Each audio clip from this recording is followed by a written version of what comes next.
This year's Cosmoprof North America trade show was a unique experience and, quite literally, a pivotal event for our industry. If it had been the same as it was in years past, that would be cause for concern.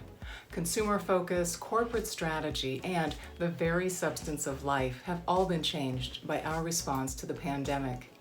The world of beauty and the world itself are different today than they were just a couple of years ago, and trade shows are changing too. This year's CPNA event was small by comparison, but it was a great place to discover what's new, next, and novel for beauty. And because these years will be fixed in our collective and individual memories, the event proved to be a distinct opportunity for brands and suppliers to be seen and to have conversations with lasting effect. Next year, Cosmoprof North America will open in July and at a new venue, the Las Vegas Convention Center. We may not know what the show will look like yet, but we do know it will be one of many in-person beauty industry events where we can see and be a part of the future of our industry. But let me get back to the present and this year's show. Not surprisingly, sustainability, particularly biodegradability, is top of mind for many brands and suppliers. And the eco-consciousness doesn't stop there. I saw several new approaches to water use when it comes to both formulation and application. Plus, there were interesting innovations in oral care to be found at CPNA this year too. I'll share what I learned on those topics in upcoming DU Views videos. Today, I want to go through a selection of intriguing ingredients that stood out at this year's Cosmoprof North America event. There weren't many ingredient makers or distributors exhibiting this year, but as you might expect, finished goods brand leaders had plenty of ingredient ideas to discuss. Precious Minerals, a brand in the pre-launch stage, was at the show to introduce a collection of skincare, body care, and lash care. The brand is led by Deborah Dixon and features halloysite in its product formulations. Halloysite is a mineral comprised of aluminum, silicon, hydrogen, and oxygen that takes the form of a nanotube. It's quite similar to kaolinite or kaolin clay, but is layered with water molecules. Precious Minerals is a sort of proof-of-concept brand for North Star Mines, a company that operates a sizable open-pit mine in Utah immediately adjacent to the Dragon Mine, owned by Applied Minerals, another industry supplier of halloysite. And yet another notable company in the halloysite business is Natural Nano. Natural Nano isn't in mining per se, but rather specializes in process development, quote, for extracting, separating, and classifying specific types of halloysite nanotubes from halloysite clay. Which is all to say that it's quite likely halloysite nanotubes will be showing up in more and more beauty product ingredient decks. Ingredients derived from cypress trees are quite popular just now.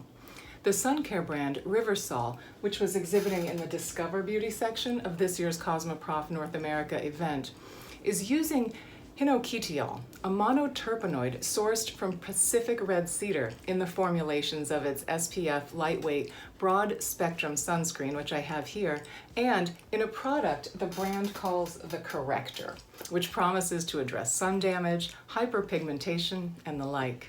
Aromas, a brand headquartered in Taiwan, featured its 5-alpha Juniper Scalp Purifying Liquid Shampoo at Cosmoprof. The hero ingredient here is juniper berry fruit oil, 7th on the ingredient list just after the 2% glyceretinic acid complex. It's worth noting that this brand makes a medical grade version of the shampoo that is formulated with 6% of the glyceretinic acid complex. Aromas launched its signature shampoo product that I just showed you in 2015 and began taking the brand into international markets the following year. Now, just last year, Microhigh, the company that owns the brand, attained cradle-to-cradle bronze level certification and also became a certified B Corp. And a skincare brand called Izeze, based in Korea, was showing its debut line of Anyone products, a toner, a serum, a cream, and a gel cleanser, all formulated with hinoki cypress water. I'll share more on this brand in a later video, but suffice it to say, ingredients from trees, and cypress trees in particular, are having a moment. Erica Supa, founder and formulator at Fresh Faced Skincare, was at Cosmoprof North America talking about mandelic acid, the standout ingredient at 10% in her brand's Clarity Serum. Mandelic acid is a relatively gentle chemical exfoliant, and just this month, Glamour UK's Bianca London wrote an explainer piece all about the newly popular acid, calling it a multitasking marvel. More well-known brands are featuring the large moleculed alpha hydroxyl acid too, including Estee Lauder's The Ordinary, which sells the very simply named Mandelic Acid 10% plus HA. And Youth to the People, part of Strand Equity's portfolio of companies, has a Mandelic Acid plus Superfood Unity Exfoliant. I would be remiss if I didn't tell you that olive oil was everywhere at Cosmoprof this year. I saw an olive oil hair polisher from Beauty Treats, olive oil hair care and treatment products from Oars, stylish, made-in-Italy products across skincare, hair care, and bath and body care from Olivella, which formulates with 100% virgin olive oil and boasts a, quote, natural Mediterranean diet for our skin. And Aya Natural was showing olive oil-based skincare crafted in Israel's northern region of Galilee. Finally, I'll mention a couple of fairly curious ingredients, given the push toward vegan beauty that we've been seeing over the past couple of years. Too Cool for School was showing its line of egg cream sheet masks featuring a treatment formulated with highly concentrated albumin extract. And the GLG&B brand Took Up Horse Oil was showcasing horse oil cream, scentless, colorless horse fat that claims anti-inflammatory and skin barrier enhancement benefits. I want to note here that as important as vegan is now in the consumer marketplace, non-vegan ingredients do seem to have staying power. In fact, they keep showing up in the ingredient development pipeline. Earlier this year, a U.S. water treatment company called Tomorrow Water received a grant to commercialize keratin derived from animal rendering waste. And Euroflight has an R&D initiative that may well lead to beauty ingredients being developed from the protein of black soldier fly larvae.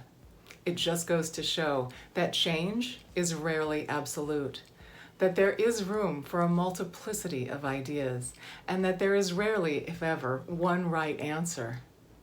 The cosmetics and personal care industry is in the midst of a pivot, one that has real potential to accelerate positive change.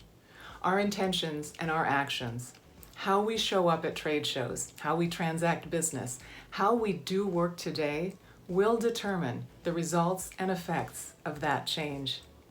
Thanks so much for watching.